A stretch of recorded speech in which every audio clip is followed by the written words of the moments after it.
دریائے سوات میں بارش کے بعد پانی کا ریلا 18 افراد کو بہا لے گیا۔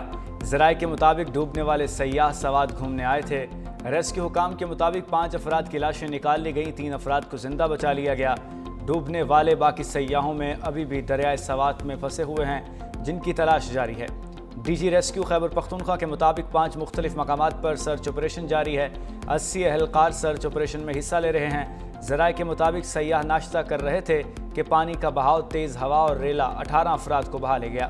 ڈوبنے والے تمام افراد کا تعلق ایک ہی خاندان سے ہے۔ مخصوص نشستیں نظر ثانی کیس کی سماعت کرنے والا آئینی بینچ ٹوٹ گیا۔ جسٹس صلاح الدین پنہور نے خود کو 11 رکنی بینچ سے الگ کر لیا۔ کیس سننے سے معذرت، وقفے کے بعد 10 رکنی بینچ نے دوبارہ سماعت کی تو حامد خان نے پھر اعتراض کر دیا۔ جسٹس جمال مندوخیل اور سنی اتحاد کے وکیل حامد خان کے درمیان تلخ جملوں کا تبادلہ ہوا۔ کہا 13 رکنی بینچ کے فیصلے پر نظر ثانی کو 12 رکنی نہیں سن سکتا۔ آئینی بینچ کے سربراہ جسٹس امین الدین نے اعتراض مسترد کر دیا۔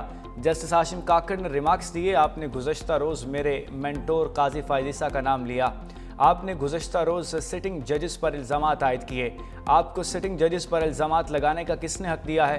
آپ نے کل سپریم کورٹ کو ڈی چوک بنا دیا۔ میں لعنت بھیجتا ہوں، ایسے عہدے پر چھوڑنے میں 1 منٹ نہیں لگاؤں گا۔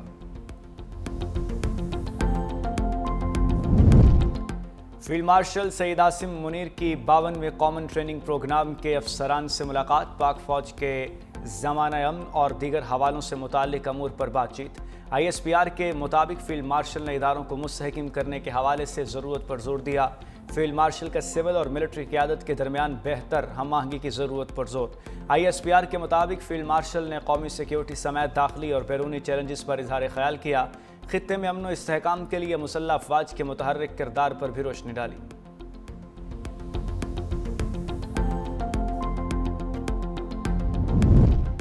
وزیر اعظم کی بجٹ منظوری کے بعد ارکان سینٹ اور قومی اسمبلی سے ملاقات۔ گفتگو میں کہا عوام دوست بجٹ بنانے کے لیے معاشی ٹیم نے شب و روز محنت کی۔ تمام اتحادی جماعتوں کے مشکور ہیں جن کی مشاورت سے عوامی امنگوں کی ترجمانی کرنے والا بجٹ تشکیل دیا گیا۔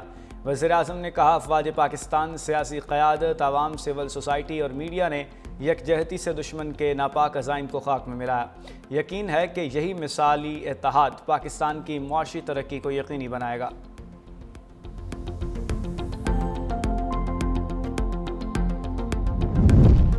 قومی اسمبلی اجلاس میں ضمنی گرانٹس کی منظوری کا عمل جاری۔ قومی اسمبلی نے مالی سال 2024-25 کے لیے 180 ارب 87 کروڑ 17 لاکھ 90 ہزار کے ضمنی گرانٹس کی منظوری دے دی۔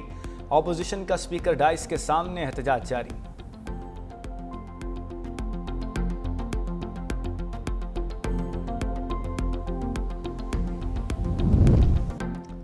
اور آئی ایم ایف نے سالانہ محصولات کے اعداد و شمار جاری کرنے پر پابندی عائد کر دی ہے۔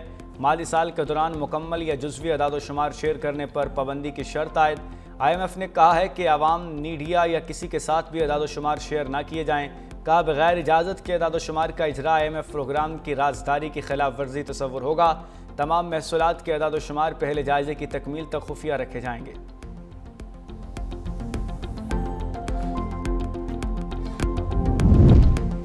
امریکہ کی ایران کو پابندیاں ختم کرنے کی پیشکش کا امکان۔ امریکی ٹی وی کے مطابق ایران کو بیرونی بینکوں میں اس کے 6 ارب ڈالر استعمال کرنے کی اجازت دی جا سکتی ہے۔ مذاکرات میں اہم ترین شرط ایران کو یورینیم افزودگی کی اجازت نہ دینا ہے۔ ایرانی سویلین نیوکلیئر پلانٹ کے لیے اربوں کے ذریعے سرمایہ کاری کی پیشکش کا فیصلہ کیا گیا ہے۔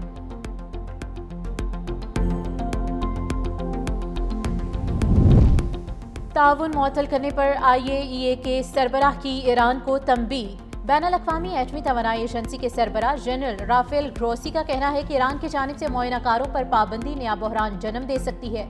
امریکی حملے میں ایرانی تنصیبات کے لیے تباہ کا لفظ مناسب نہیں، اس کے جوہری پروگرام کو بہت زیادہ نقصان پہنچا ہے۔ اگر ایران نے معائنہ کاروں کی رسائی روکی تو یہ عالمی قوانین کی خلاف ورزی ہوگی۔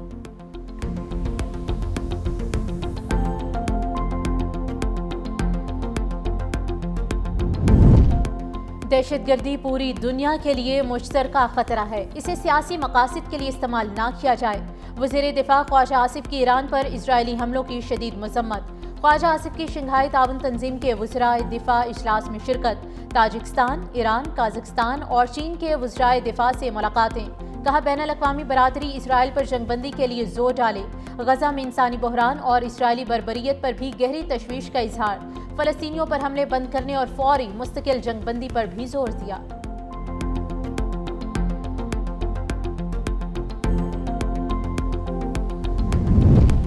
SIFC کی کامیاب پالیسیز کے باعث کان کنی کا شعبہ ترقی کی راہ پر گامزن۔ پاکستان کی کان کنی کی صنعت نے عالمی سطح پر تاریخ رقم کر دی۔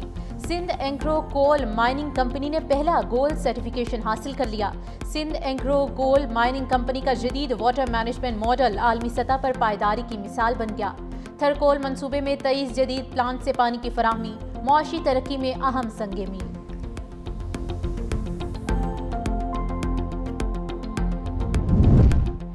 عاشورہ محرم میں امن برقرار رکھنے کے لیے پنجاب بھر میں دفعہ 144 نافذ۔ محکمہ داخلہ پنجاب کے مطابق پابندی کا اطلاق 6 جولائی تک ہوگا۔ محرم الحرام کے دوران ڈرونز اڑانے کی اجازت نہیں ہوگی۔ جو ڈرون اڑائے گا اس کو گرفتار کیا جائے گا۔ سوشل میڈیا پر بھی نفرت انگیز پوسٹ کرنے کی اجازت نہیں ہوگی۔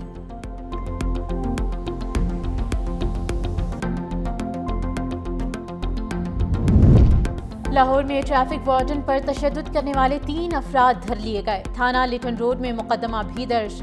گزشتہ روز مزنگ سیکٹر میں ٹریفک وارڈن نے غیر نمونہ نمبر پلیٹس پر گاڑی کو روکا جس پر اسے تشدد کا نشانہ بنایا گیا۔ ٹریفک وارڈن کو تشدد کا نشانہ بنانے کی ویڈیو سامنے آنے پر اعلیٰ حکام نے نوٹس لیا تھا۔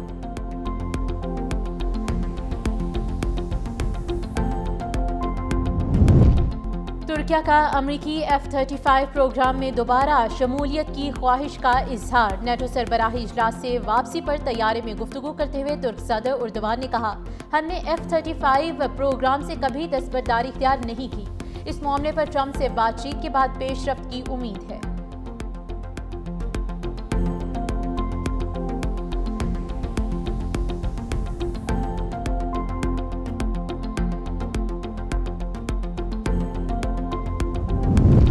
افریقہ کے ملک بنگوئی میں بھگدڑ مچنے سے 29 طلباء ہلاک، 260 زخمی ہو گئے۔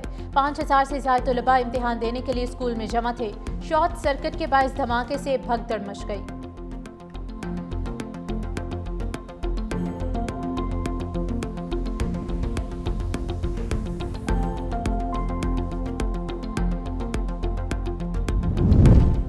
ICC نے کرکٹ کی پلینگ کنڈیشنز میں کئی تبدیلیاں کر دی۔ ٹیسٹ کرکٹ میں بھی سٹاپ کلاک متعارف کرانے کا فیصلہ۔ 1 منٹ میں اوور شروع نہ کرنے پر جرمانہ ہوگا۔ اوور میں تاخیر پر وارننگز کے بعد فیلڈنگ سائڈ پر 5 رنز کی پینلٹی ہوگی۔ جان بوجھ کر شارٹ رن لینے پر بیٹنگ سائڈ پر جرمانہ اور سٹرائک کا فیصلہ بالنگ ٹیم کرے گی۔ اگر امپائر کو کیچ پکڑنے پر شک ہوا تو تھرڈ امپائر نو بال کے ساتھ کیچ کو بھی ریویو میں چیک کرے گا۔